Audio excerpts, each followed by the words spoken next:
Hey guys, good morning. Welcome back to our channel, the Eaton Squad. My name is Addie. So for today's video is the updated arrival and quarantine guide to all travelers going to the Philippines from green, yellow, and red list countries. Details coming right up.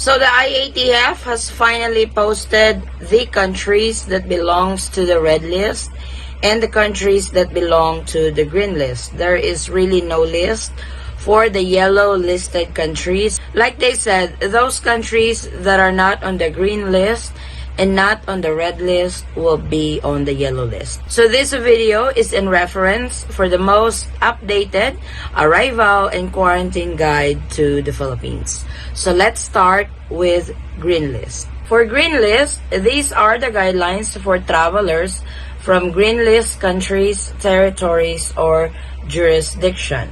The general requirements are as follow: that you must have stayed exclusively in green list countries, territories, or jurisdiction in the last 14 days prior to arrival in the Philippines, that you have to be fully vaccinated, whether here or abroad.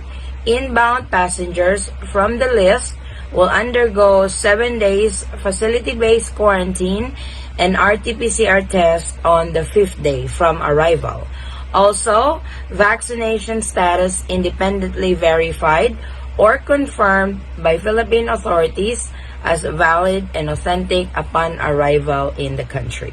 So for the green list countries, permitted travelers are still applied. So Filipinos, Filipino citizen, balikbayans, former Filipinos, foreign nationals can enter with valid and existing visa. Unfortunately, for foreign tourists, this is still suspended for this category of green list country. So please be guided on that. So for green list, fully vaccinated, you will only undergo 7 days mandatory quarantine and your swab testing will be on the 5th day. So please take note of that verification on your vaccination card, that it has to be authorized or confirmed by Philippine authorities as valid and authentic upon arrival in the country.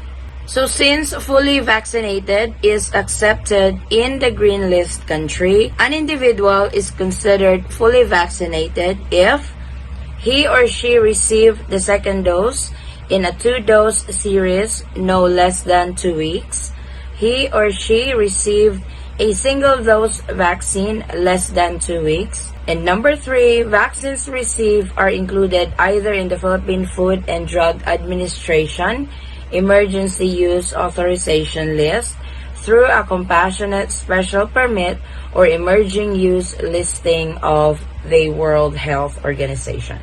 So you will be considered as fully vaccinated if you are one of these following category that they have listed on their general requirements. So please be guided. Now let's go to the red list countries, territories, and jurisdiction. So these are the general requirements if you are coming from the red list country. For your information, there are 9 countries put under the red list countries. But for the general requirements coming from the red list countries, here are the following.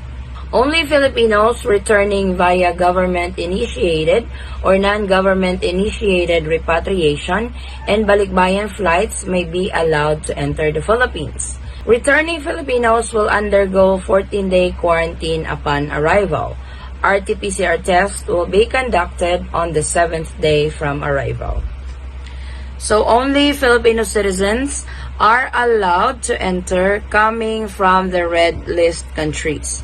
This is if you are one of those government repatriation program flight, bayanihan flight, or special flight organized by the Philippine government.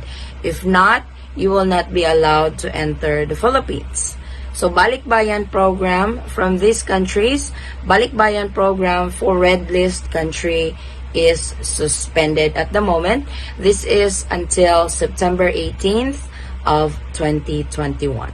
All passengers transiting through a red list country shall not be deemed as having from the said place if they stayed in the airport the whole time. Travelers will be placed on special protocols approved by the IATF or the Office of the President for certain classes of travelers or ports of origin. So if you are just merely transiting from these 9 red list countries, you are still allowed to enter the Philippines. They will not hold that against you. You will not be treated as you are coming from the red list country. So meaning merely transiting, you are just there for in-transit purposes, that you don't need to go out of the airport. You don't need to go through immigration process anymore. So to those with transit layovers in 9 countries from the red list, you are still allowed to enter the Philippines. These are for permitted travelers to the Philippines, such as Filipino citizens, former Filipinos or balikbayans, and foreign nationals with existing and valid visa upon entry into the Philippines.